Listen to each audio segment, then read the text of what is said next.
Stop demonizing men. Stop demonizing young white boys. Leave them the hell alone, you bigoted racists. That's exactly what you are. Breaking right now, growing fury over the anti-white bias being proven in the Netflix series Adolescence, which is increasingly being used by British politicians to try and gaslight the population into thinking that the real threat to women in this country comes from young, white, straight boys, which the statistics simply do not back up. Front page of The Sun today, the brilliant Ali Ross writes, in mainstream TV dramas, the only roles for straight working class boys are as thugs or bullies. Jack Montgomery posted that it's laughable that Netflix made this kid the face of teenage knife murders in Britain, and predictable that MPs are only taking an interest in the issue with this packaging. Because, of course, we know in reality that the 13-year-old knife murderer was based on a black killer.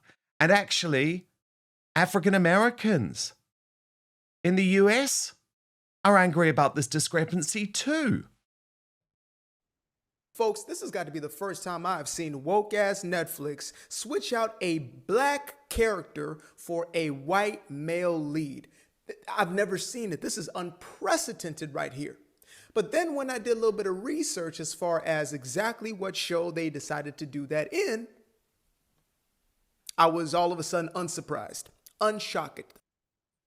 As the outrage grows, former British Prime Minister Liz Truss has now weighed in on the series, writing, the Prime Minister will have a national discussion on a fictional drama about a teenage boy, but will not have a national inquiry on tens of thousands of girls being raped and tortured by majority Pakistani heritage gangs. Where is his moral compass? Well, we know it doesn't exist, because Martin Daubney has been crunching the numbers on this to prove that the media hates white boys.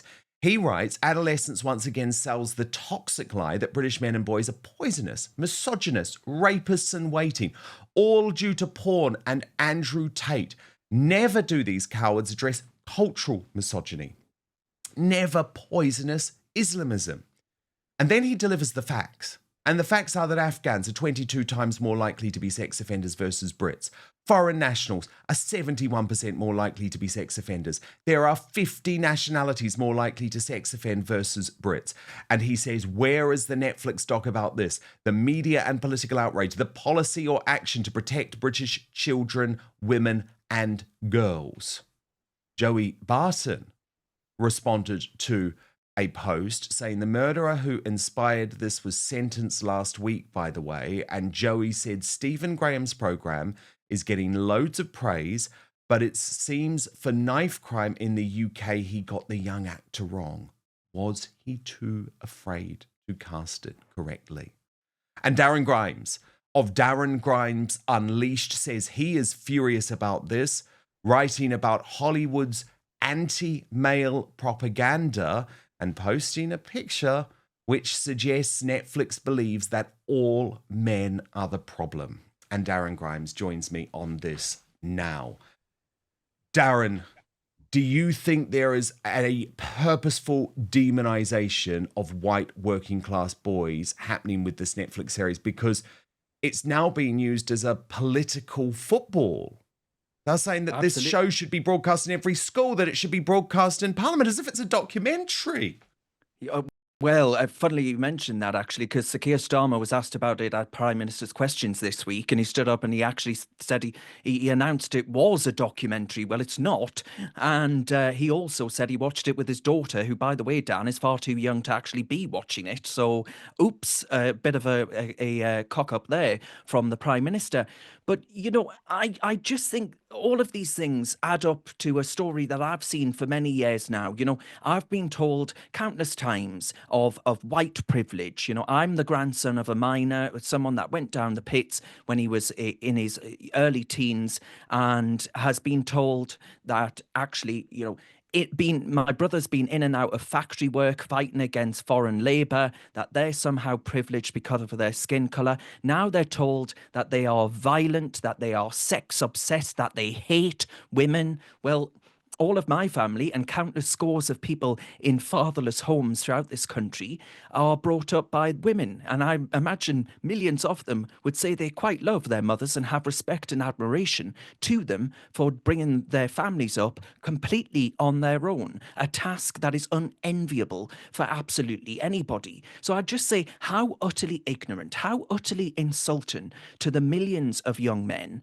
that aren't the psychopaths that they're being painted as, that don't self-loathe because they happen to have some form of pale skin. The problem is that the killer in Adolescence that it's based on is that Netflix decided was too inconvenient for their narrative. So instead they rewrite reality, they slap a white lad in the villain role and they call it a drama series. But sure, we're the ones misrepresenting things according to the left who are posting about this. And as your tweet said there in that list you presented, what a fantastic piece of evidence from Martin Daubney. When it's a grooming gang raping young girls, certainly it's not a cultural problem. There's no need for a Netflix drama. There's no need even for a government task force. But when it's a white bloke in a fake script, suddenly every single lad in Britain is a ticking time bomb. I even noticed that in the drama itself, the lad that convinces the police officer, who is the son of the investigating officer, who convinces him of the use of emojis as some kind of incel movement, is the sort of hero of the whole story. So throughout it is the young white kids that are painted as being uniquely bad. I detest what this says to these young fellas who are already being told. Do you remember, Dan, after Sarah Everard was horribly murdered, and they all were protesting with saying that all men are the problem, effectively. That's what I'm hearing now. The narrative coming out and being told to young lads is that they are a unique evil, that they have an inherent evil within them because of the nature of the colour of their skin. I can think of nothing more racist than that sentiment that's being expressed by so-called progressives out there today. You know, Stephen Graham thinks that he's done a great service to women and the world. I don't think he has. Women need men. Women need men who aren't afraid to be masculine. That isn't to say that they are misogynists. That's to say that they're strong enough to actually be there for children, to be there for women, to be there full stop.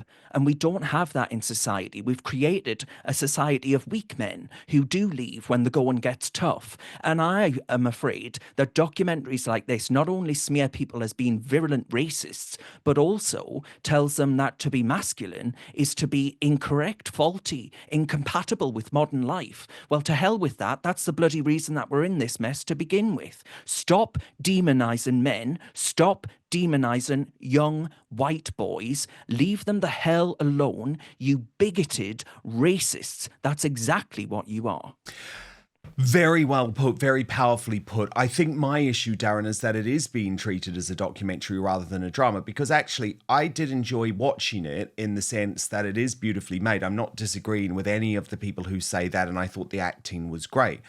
But my huge issue with this is that it's not being treated as a drama. It is being treated as a documentary. And the worst thing about the hard left, Darren, is they now want to use this work of fiction to quite literally change laws in the United Kingdom, to take away freedom of speech. Isn't that always where the left go, Darren? This is Stephen Graham and the creator of the show being interviewed on the British Bashing Corporation, who have fully embraced the message, of course. But first, this episode of Outspoken is brought to you by Manscaped, the global leader in men's lifestyle and grooming. Every man knows the unbeatable feeling of a fresh barbershop shave. But what if I told you that no longer you have to wait weeks or even months between appointments to experience it? Let me introduce you to Manscaped's newest innovation, the Chairman Pro Electric Foil Shaver, the game-changing tool that brings the luxury of a professional shave right into your home. Whether you're after that daily silky smooth finish or prefer to maintain a rugged 5 o'clock shadow, the Chairman Pro Electric Foil Shaver is your go-to for precision and style every time. What makes the Chairman Pro stand out is its versatility and precision. It comes with 2 interchangeable skin-safe blade heads. The 4-blade foil for that close, smooth shave, or, like me, this is my favourite, the skin-safe stubble trimmer, which keeps your stubble looking sharp and polished. Both designed with skin-safe technology to help reduce razor burn and irritation, so your skin feels smooth and comfortable after every shave, reducing redness or discomfort. A standout feature that truly differentiates the Chairman Pro from the rest is the Flex Adjust technology. It ensures a superior shave by allowing both blades and the pivoting head to seamlessly adapt to the unique contours of your face. It's gentle on the neck area. Honestly, I love it. And if you want even more precision, there is a precision lock, which means you can achieve an even more precise shave. Let me tell you quickly, the Chairman Pro is waterproof as well, which means you can rinse it off under the sink and you're all set. It makes it so much easier. So head on over to manscaped.com, join the over 11 million people worldwide, including me, who trust Manscaped by using the code Outspoken for free shipping and 20% off your entire order. Honestly, this is a perfect gift if you're looking something for your man, your husband, your son. That's manscaped.com, using the code Outspoken for free shipping and a whopping 20% off your entire order. But now, back to the show. You mentioned at the start of the interview, you hope people pay attention to this. Yes. So parents, teachers, government. Yes. What would you like them to pay attention to? Well, in Australia, they're doing this thing where they're implementing this digital age of consent, and they're trying to, and that would mean making it the social media company's responsibility to prevent kids accessing social media until they're age 16. We need to be doing the same here. The researching this show required going into the darkest holes of the internet. It doesn't take long to access. And these kids are being polluted by this stuff, and we need to stop that pollution. And parents can do a lot, schools can do a lot, but actually I think as a parent of a almost 9-year-old, we need government to do something, because they need to control the conversation on this one. There's that beautiful saying, it takes a village to raise a child. And Jack twisted that narrative a little bit, and Jack said, it also takes a village to destroy a child. So I think we need to, we're all accountable to some extent. Busy, Darren. Regulation. More regulation. Police the internet. It's the solution for everything on the left, even though this isn't actually the real issue when it comes to the safety of young women in the United Kingdom. Absolutely not. No, it's not. The fact of the matter is, I said at the time when the Tories passed the online safety bill, Orwellian in nature and in the naming of that particular piece of legislation, that it would be utilised and weaponized by the Labour Party. And Dan, I'm afraid to say that, Sir Keir Starmer saying that this is a documentary, you may well be right. This is deliberate. This is so he can actually start passing legislation that maybe criminalises and comes up with a definition of misogyny, as well as a definition of Islamophobia. We're in a deeply troubling time for speech and debate out there in the real world. Are you not allowed to crack jokes? Is that going to be deemed misogynistic if a young lad cracks a joke about a woman? All men being the problem. If you disagree with that sentiment, are you going to be questioned? What I found really, really troubling was the questioning of the young lad in the drama. And the questioning being things like, along the lines of the incel culture on the internet. Dan, I cannot find a massive amount of evidence to suggest that young British lads are being completely taken in by a online incel movement, or that even that many of them are completely devoted to Andrew Tate. Well, no, Andrew Tate identifies as a Muslim. Yeah. I don't think all young British lads are identified. And when you look at the Prevent analysis, and obviously Prevent is a completely failed organisation, actually, we know it is the Islam threat, which is an issue with young British men.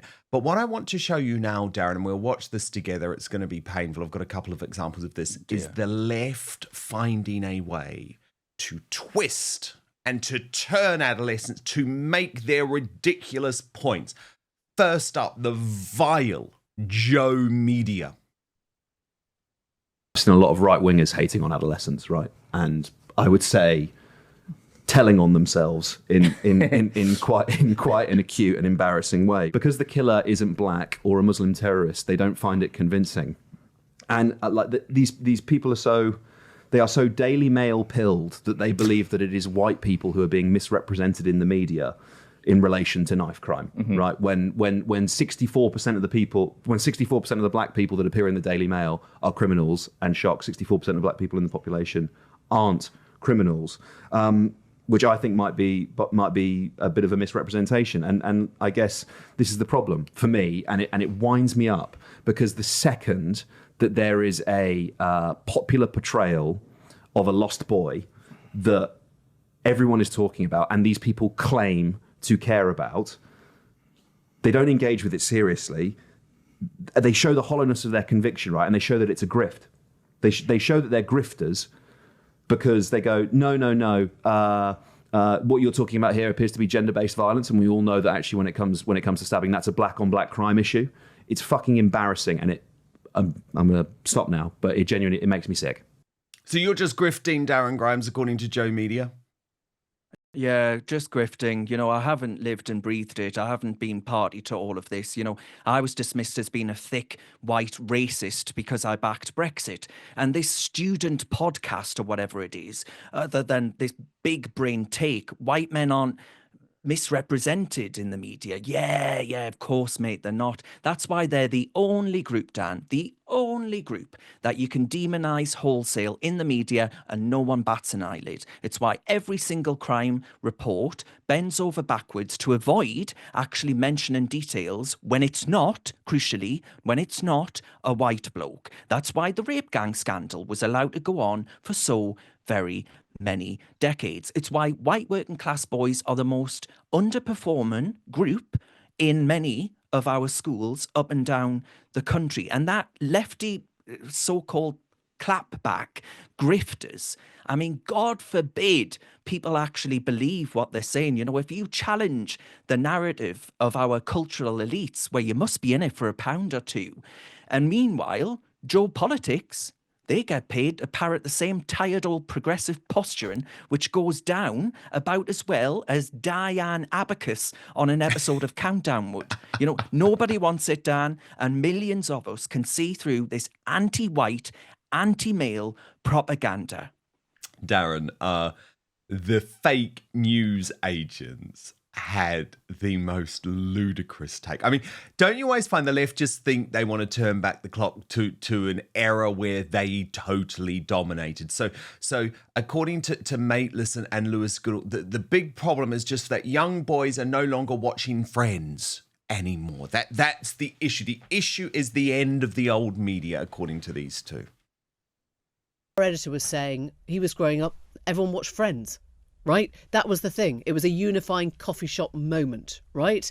And I think since then, certainly in the last sort of 10, 15 years, there has been much more a sense of this is the content for men. This is the content for women. And men have come towards that content, as I say, sort of going back, because they are now feeling like the persecuted. They are now feeling like the ones who are misunderstood. They are now feeling like they have to recapture their sense of masculinity because it has been eroded by, you know, their perception of feminists telling them not to be so male. And so we've got ourselves into an absolute mess here, an absolute mess, because feminists don't feel better. Right? Feminists do not feel more safe now because I'm not going around going like we've won. That's exactly. not how it works. I think the point you just said, Emily, about the different media worlds, it seems is the crucial one. I mean, it seemed when I'm sort of looking at, I mean, because this is such a new development and it's so fascinating and so striking, you've got to think something really dramatic has happened. It must have done by definition. And the only thing that you can keep coming back to is, even by comparison to my generation, millennials, the media landscape was so much less fractured, and there was no real sense, apart from like some magazines, lifestyle things, lads mags, those sorts of things, which people actually, those were really controversial at the time. They're as to nothing by comparison to some of the stuff that is on TikTok and, you know, Andrew Tate and whatever. But apart from Apart from that, there was still, there was no male television programs in particular. Darren, they just don't get it. Oh, No, they don't. exhausting.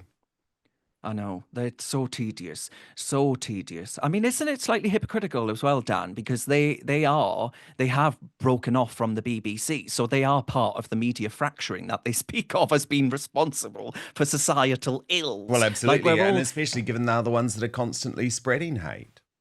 Exactly, absolutely. And being part of that demonization. I go back to that point. Emily said that feminism, as if they're going around saying that they won, there's nothing you can do about it. I go back to that point. All men are painted as predators by some parts of the ultra-feminist movement.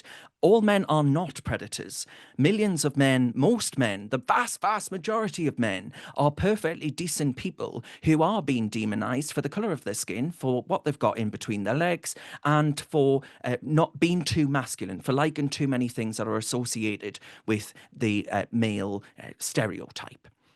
And I say that, Dan, as someone who's less Tyson Fury and probably more Alan Carr, right? So I'm not to actually say that I think I am the stereotype of masculinity. I'm totally not. The only football I played as a kid was on a PlayStation.